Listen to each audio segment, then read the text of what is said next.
Hola, ¿qué tal? Aquí en Consultándole a Gloria H. vamos a hablar hoy de los medios de comunicación y su influencia terrible o positiva en la formación de creencias en las personas. Anteriormente, en las generaciones anteriores, hombres y mujeres de una determinada edad recibían la formación mayor a través de sus padres o de la institución educativa que tuvieran.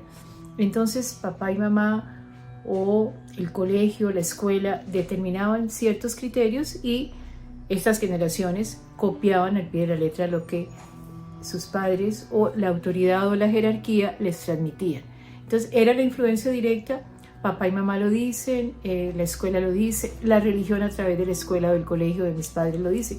Entonces se acataba lo que esa autoridad, dijéramos, amorosa o pedagógica determinaba. Y estaba todo, dijéramos, bajo control. Pero ¿qué sucede con el auge de los medios de comunicación?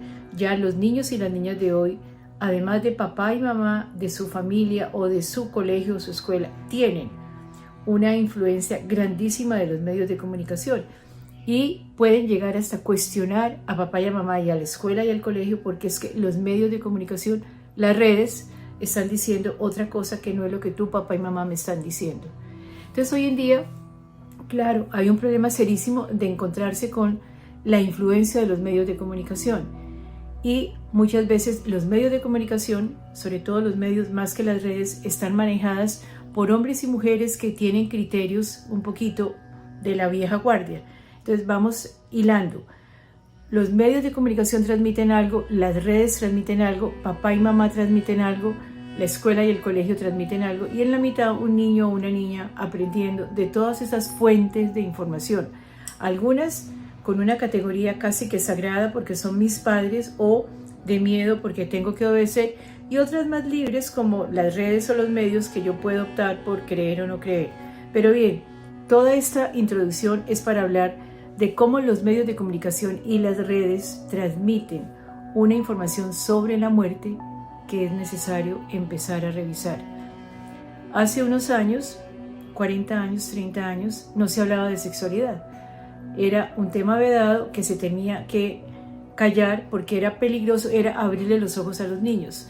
Afortunadamente, gracias a los procesos de apertura, ya hay programas de educación sexual. El gobierno colombiano hace unos 40 años lo empezó a hacer y hubo una forma de apertura y se puede hablar de sexualidad. Claro, hay corrientes muy conservadoras que no lo quieren aceptar, pero bueno, el tema educación sexual, tema sexualidad está sobre el tapete y no es tan escandaloso hoy en día como sí el tema de la muerte, porque en el tema de la muerte tenemos una ignorancia tenaz. Y no se habla de la muerte, no se habla porque hay la idea de que si tú hablas de la muerte la estás atrayendo, si tú hablas de la muerte es que va a ser muy próxima a tu vida, y no es verdad. En la sexualidad nos dimos cuenta que hablar de sexualidad no era hacer que todos los niños y las niñas tuvieran relaciones sexuales o acceso a cierta conducta, dijéramos, más promiscua, no es verdad. Es una información que se da que ayuda a formar y a generar una responsabilidad sobre tu cuerpo y el cuerpo de los demás. Pues igual sucede con la muerte, ahora la negamos. Y no hablemos de esos temas. Creo que muchas personas sienten que como no tenemos el día de la muerte comprado y es un día sorpresivo, puede ser a través de una enfermedad que es de alguna forma dolorosa, pero permite que la familia y la persona se vaya preparando. Pero no todo sucede igual. Cuando hay una muerte intempestiva, cuando hay un accidente en vivo y en directo, te encuentras con una situación casi que por momentos catastrófica, y más vale poder aprender a manejarla. Entonces hablemos de la muerte, y medios de comunicación, hablemos de la muerte. La primera cosa es el lenguaje que usamos. Hay una persona con una cierta enfermedad o con una edad 80, 90 años, y en los medios dicen si es un personaje importante, hacemos votos por su pronta recuperación. Eso no quiere decir que hacemos votos para que se muera pronto, pero ¿qué tanto aprendemos a manejar la realidad? Una persona enferma, recuerdo con Vicente Fernández, que estaba ya en una clínica, llevaba varias veces hospitalizado, y los medios hacemos votos por su pronta recuperación. casi que podríamos decir que son medios un poco mentirosos, porque la idea es, ¿estamos preparados para la partida de esta persona? Entonces, ¿qué clase de lenguaje usamos? Porque el lenguaje crea conciencia y crea creencias. Entonces, ¿cómo lo podemos decir? Aceptación. Aceptación de un proceso que no se muere la gente mala, no se mueren solamente unas personas. La muerte es un proceso por el cual vamos a pasar todos. ¿Qué tan preparado estoy o estamos? ¿Y qué tan preparado medio de comunicación para poder transmitir una imagen positiva y real de la muerte? Por ejemplo, la trágica noticia, la muerte de alguien. Trágica noticia, ¿por qué? Trágica, ¿es una tragedia la muerte? La muerte no puede seguir siendo una tragedia. Entonces, conceptos que se transmiten a través de las palabras o de los medios cuando hay un personaje o un accidente o algo, y las palabras que se usan no son aceptación, sino rechazo y resistencia, y como si les hubiera caído la roya, como si fuera un mal momento la muerte, y la muerte no es un mal momento. Posiblemente como no estamos preparados, no nos coge de sorpresa. Hay personas como la doctora Elsa Lucía Arango en Colombia, que ella dice que su familia la preparó toda la vida para la muerte y que la muerte no ha sido sorpresiva ni los coge, dijéramos, de impacto, porque preparados para la muerte, eso hace que tú te vayas acostumbrando y que no te tome de sorpresa. Decían cosas interesantísimas. Hay culturas que manejan el apego al cuerpo, como la nuestra, la cultura occidental, pero hay culturas orientales. Alguien decía que el cuerpo lo partían para que fuera alimento de animales, porque en el cuerpo ya no hay nada y nosotros seguimos apegados al cuerpo, haciendo que el cuerpo es lo más importante. El cuerpo termina siendo un empaque. Si tenemos unas creencias, sabemos que la energía, el alma, el nombre que le quieras poner, sale, trasciende y se va a otra dimensión. Entonces tú no pierdes a tus seres queridos. Otra vez, lenguaje. ¿Cómo manejamos los medios de comunicación el lenguaje cuando hay un acontecimiento como la muerte? Se perdió al ser querido, la orfandad en que queda. Claro, ¿cómo usamos el lenguaje? Porque yo creo que la responsabilidad de ayudar a educar y crear cultura es importantísima. Entonces, medios de comunicación, ¿qué sabes tú sobre la muerte? ¿Qué sabes tú sobre el trascender a otra dimensión? ¿Qué tanto? Claro, tus creencias recibidas de otra generación te dicen que es una tragedia, no lo merecía, se murió antes de tiempo. Esa sí que es nefasta. Y una bala perdida que le cayó y se murió antes de tiempo. Todo lo que le faltaba por hacer.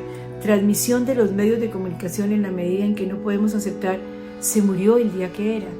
No es un accidente el día de la muerte, era el día que le correspondía.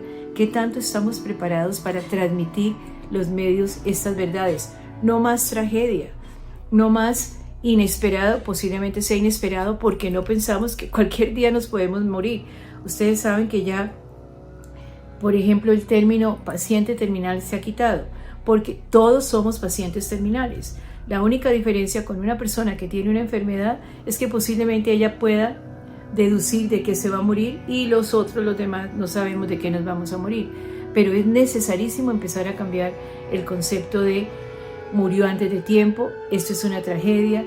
A una persona con una cierta enfermedad o con una cierta edad, esperamos que su pronta recuperación y no entendemos, a ver, por favor, ya es el final de la vida terrenal y material para trascender a otra dimensión.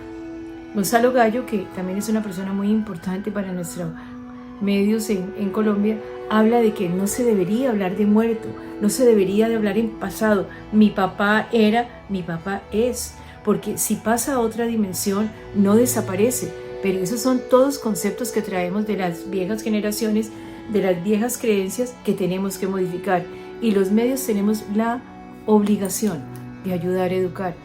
Posiblemente los colegios y los padres sean herederos de las generaciones y creencias anteriores. Los medios, con la capacidad de apertura de información diferente, podríamos decir que tenemos la obligación moral de educar frente al tema de la muerte.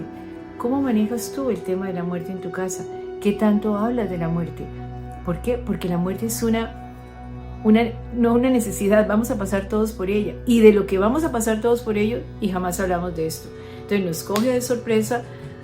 La sorpresa puede ser por lo inesperado de la situación, pero no porque dijéramos, es que yo nunca pensé que esto me fuera a pasar tan rápido, tan despacio, nunca pensé que esto sucediera de esta forma.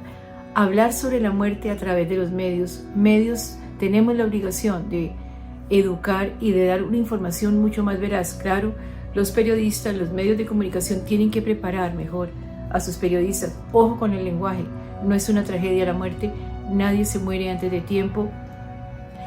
La realidad de ella no es, Dios no nos oye, estamos pidiéndole a Dios que nos oiga. A ver, lo importante es que suceda lo que tiene que suceder, aceptar lo que haya que vivir, lo que corresponde, se dice en términos espirituales. Entonces, esta llamada es para los medios, para todos aquellos que tenemos algo de influencia sobre otras personas, para revisar cómo transmitimos el concepto de la muerte. La muerte no es una desgracia, la muerte es nuestra realidad.